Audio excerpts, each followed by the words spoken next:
नमस्कार। हिमालय के आंचल में बसा हिमाचल प्रदेश विकास का पर्याय, अन्य पहाड़ी राज्यों के लिए प्रेरणा का स्रोत। आपके अपने प्यारे हिमाचल प्रदेश की विविध कल्याणकारी योजनाओं पर आधारित खास कार्यक्रम हिमाचल डायरी लेकर हाजिर हूं मैं जीनत। तो चलिए कार्यक्रम हिमाचल डायरी की शुरुआत करते हैं अपने पहले सेगमेंट प्रतिबिंब से, जिसमें आपको दिखाते हैं कृषि, बागवानी व अन्य संबद्ध विभागों की बैठक पर एक रिपोर्ट। मुख्यमंत्री ठाकुर सुखविंदर सिंह सुक्खू ने शिमला में कृषि, बागवानी व अन्य संबद्ध विभागों के वरिष्ठ अधिकारियों की बैठक की अध्यक्षता की। इस अवसर पर मुख्यमंत्री ने कहा कि प्रदेश सरकार कृषि व बागवानी क्षेत्र को सुदृढ़ कर ग्रामीण अर्थव्यवस्था को सशक्त कर रही है। उन्होंने कहा कि इस वित्त वर्ष के दौरान ग्रामीण अर्थव्यवस्था को मजबूत करने के लिए प्रदेश सरकार 2000 करोड़ रुपए व्यय करेगी। मुख्यमंत्री ने कहा कि कृषि व बागवानी उत्पादों का प्रसंस्करण कर उनका विपणन करने के लिए बेहतरीन व्यवस्था विकसित की जा रही है। इसी दृष्टिकोण के साथ दुग्ध क्षेत्र के विकास के लिए भी नवोन्मेषी प्रयास किए जा रहे हैं। ठाकुर सुखविंदर सिंह सुक्खू ने कहा कि ग्रामीण अर्थव्यवस्था को सुदृढ़ करने में पशुधन का महत्वपूर्ण योगदान है। प्रदेश सरकार द्वारा हिमगंगा योजना को प्रथम चरण में पायलट आधार पर हमीरपुर और कांगड़ा जिलों में आरंभ किया गया है। मिल्कफेड द्वारा मंडी, कुल्लू और शिमला जिलों में 120 स्वचालित और 32 डिजिटल दूध संस्करण इकाइयां स्थापित की गई हैं। मुख्यमंत्री ने कहा कि प्रदेश में प्राकृतिक खेती को बढ़ावा देने के लिए प्रदेश सरकार ने प्राकृतिक खेती से उत्पादित हल्दी का 90 रुपए, गेहूं का 60 रुपए तथा मक्की का 40 रुपए प्रति किलोग्राम समर्थन मूल्य करने का निर्णय लिया है। गत दिनों शिमला में पहलगाम आतंकी हमले में मारे गए लोगों की स्मृति में 2 मिनट का मौन रखा गया। आइए देखते हैं सेगमेंट प्रतिबिंब के तहत।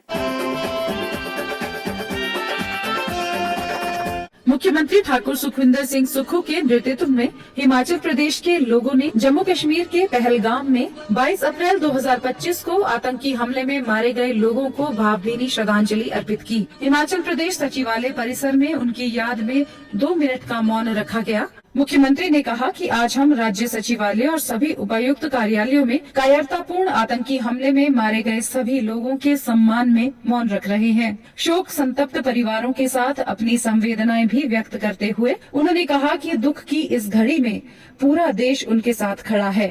आज हिमाचल प्रदेश सरकार ने हिमाचल प्रदेश के सचिवालय शिमला में और सभी जिलाधीश कार्यालयों चंबा तक अभी 2 मिनट का मौन रखा गया और उन परिवारों के प्रति संवेदना व्यक्त की गई जो परिवार पहलगाम में घूमने गए थे और घूमते घूमते वीर गति को प्राप्त हुए, उनकी हत्या हुई और हत्या के उन परिवारों के प्रति हिमाचल प्रदेश सरकार संवेदनशीलता और श्रद्धांजलि अर्पित करती है।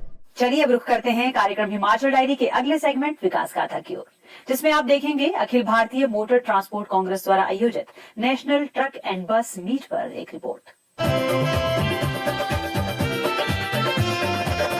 गत दिनों सोलन जिला के कसौली विधानसभा क्षेत्र के अंतर्गत गांधी ग्राम में Akhil Bharatiya motor transport Congress national truck and बस मीट का आयोजन किया गया, जिसमें मुख्यमंत्री ठाकुर सुखविंदर सिंह सुक्खू ने बतौर मुख्य अतिथि शिरकत की। इस अवसर पर मुख्यमंत्री ने कहा कि हिमाचल प्रदेश देश के सबसे खूबसूरत और लोकप्रिय पर्यटन स्थलों में से एक है। हिमाचल वर्ष भर लाखों पर्यटकों को अपनी ओर आकर्षित करता है। इतनी बड़ी संख्या में पर्यटकों का आना यहाँ के वातावरण को भी प्रभावित करता है। इसलिए वर्तमान राज्य सरकार पर्यावरण संरक्षण और सतत विकास पर विशेष ध्यान देते हुए पर्यटन अधोसंरचना को मजबूत कर रही है। मुख्यमंत्री ने कहा कि राज्य सरकार ने हिमाचल प्रदेश को 31 मार्च 2026 तक हरित ऊर्जा राज्य बनाने का लक्ष्य तय किया है। उन्होंने कहा, हिमाचल प्रदेश एक पर्यावरण संवेदनशील क्षेत्र है और यहाँ की प्राकृतिक भव्यता को बनाए रखना हमारा कर्तव्य है।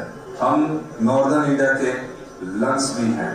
इसी को ध्यान में रखते हुए हमारी सरकार ने ई वाहनों का उपयोग बढ़ाने का निर्णय लिया है। यह कदम पर्यावरण संरक्षण, वायु प्रदूषण को कम करने और प्राकृतिक संसाधनों के संरक्षण में महत्वपूर्ण साबित हो रहा है। हमने युवाओं के लिए 680 करोड़ रुपए की राजीव गांधी स्टार्टअप योजना शुरू की। हमारी सरकार तकरीबन पहले चरण में 50 युवाओं को सरकारी क्षेत्र में ई टैक्सी उपलब्ध करवा रही है।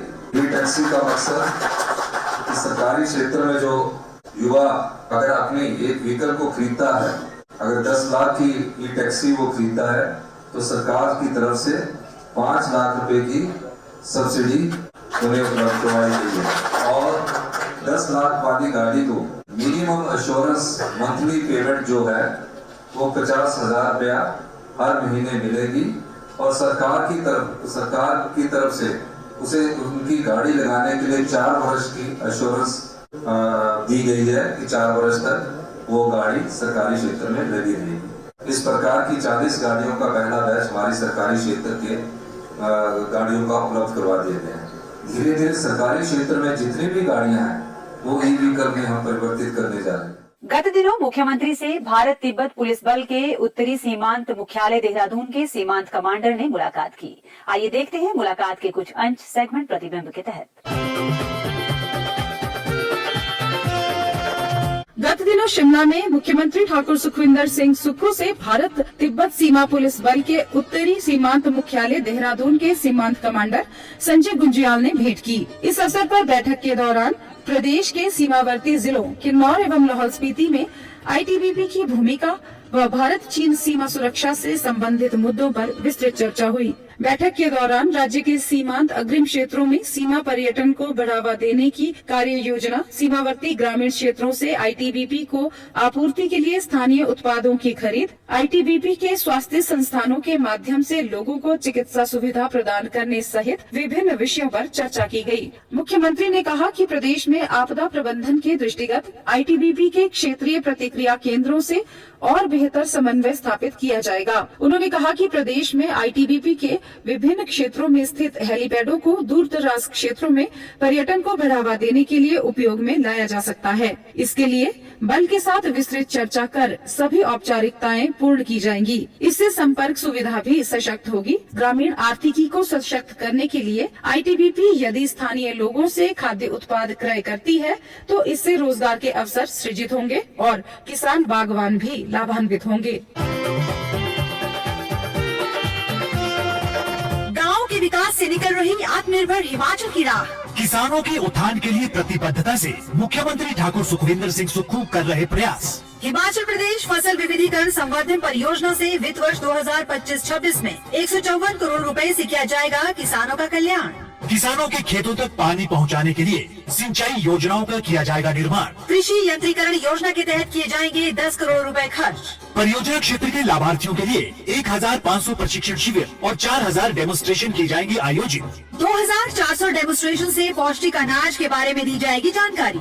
मुख्यमंत्री खेत संरक्षण योजना के तहत सोलर फेंसिंग, जालीदार और कांटेदार बाड़बंदी से किसानों को दिया जाएगा लाभ। बता रही किसानों के चेहरे की मुस्कान, आत्मनिर्भर हो रहे हिमाचल के किसान। पिछले दिनों हिमाचल प्रशासनिक सेवाएं अधिकारियों के एक प्रतिनिधिमंडल ने मुख्यमंत्री से मुलाकात की। आइए देखते हैं मुलाकात के कुछ अंश सेगमेंट प्रतिबिंब के तहत।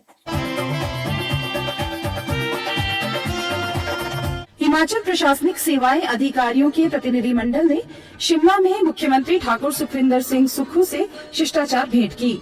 इस प्रतिनिधि मंडल में वर्ष 2024 बैच के 6 HAS परिवीक्षाधीन अधिकारी तथा वर्ष 2022, 2023 और 2024 बैच के 16 पदोन्नत HAS अधिकारी शामिल थे।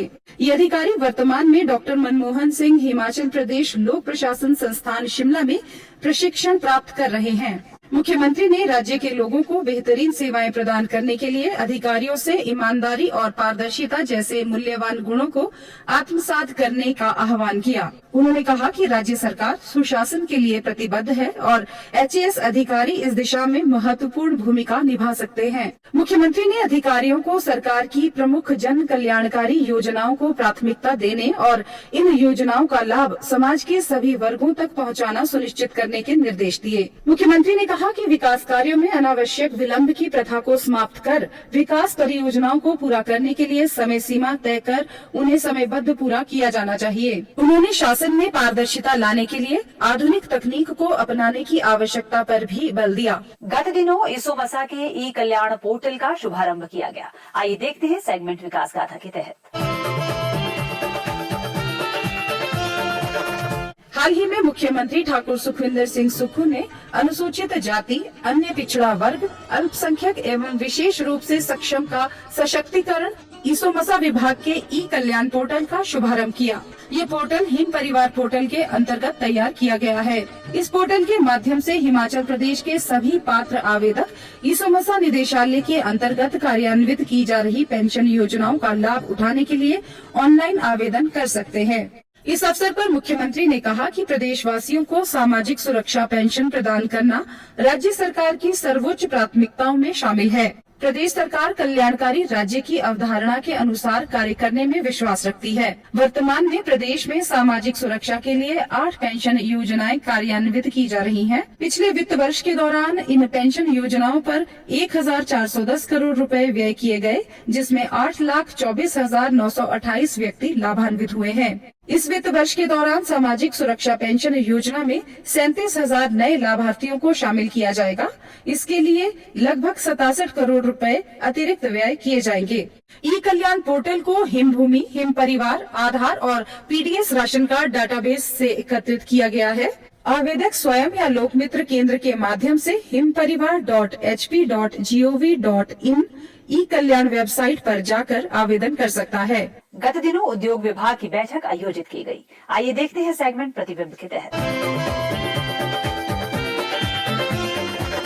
हाल ही में उद्योग विभाग की बैठक आयोजित की गई, जिसकी अध्यक्षता मुख्यमंत्री ठाकुर सुखविंदर सिंह सुक्खू ने की। मुख्यमंत्री ने कहा कि राज्य सरकार खनिजों के परिवहन के दौरान ट्रांजिट पास के दुरुपयोग से जुड़ी भ्रष्ट गतिविधियों पर रोक लगाने के लिए एक प्रभावी तंत्र विकसित करेगी।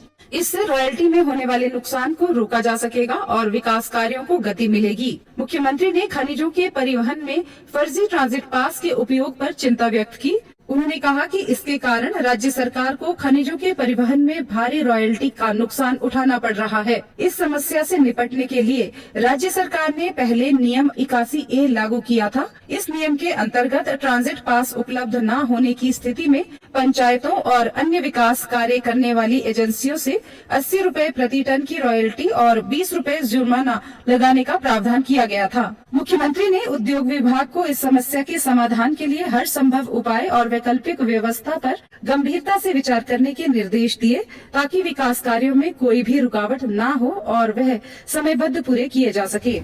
हिमाचल डायरी का ये अंक यहीं समाप्त होता है। अगले अंक में फिर मुलाकात होगी हिमाचल प्रदेश से जुड़ी विविध जानकारियों को लेकर।